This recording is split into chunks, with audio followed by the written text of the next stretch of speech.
Hi YouTube, welcome back to my channel. Today we are going to be talking about character assessment. If this is something that interests you, stay tuned. So the quote we are focusing on today reads, "Those who are unnecessarily malicious to some and cordial to others are still defined as malevolent."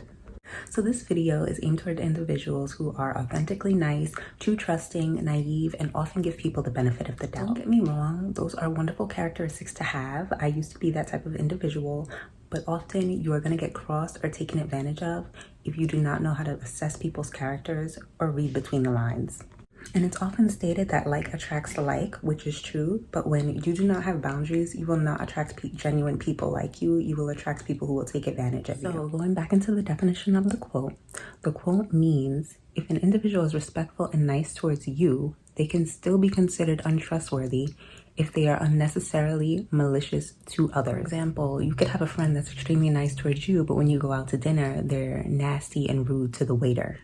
So in other words, they are unnecessarily malicious to someone without reason based off of status. So in other words, that individual will be deemed untrustworthy because you do not know what is attracting them to you. It could be your clout, it could be your money, it could be your status. And once those items are taken away, that individual will no longer be in your life. It's also very important to understand that what people are capable of doing to others, they are for sure capable of doing to you when placed in a particular position.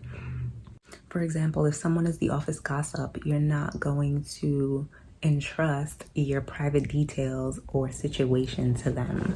People often reveal their character as well through the advice that they ask and how they vent and what they vent about. If someone's often coming to you for advice or needing to vent and they often take a victim role, just know that they can be the common denominator in most instances. And it may not always be the case, but if every situation they're in, they maintain a victim role, just know that if you have a falling out with them, they are also going to be the victim in that situation. People often show themselves through venting what gets them upset.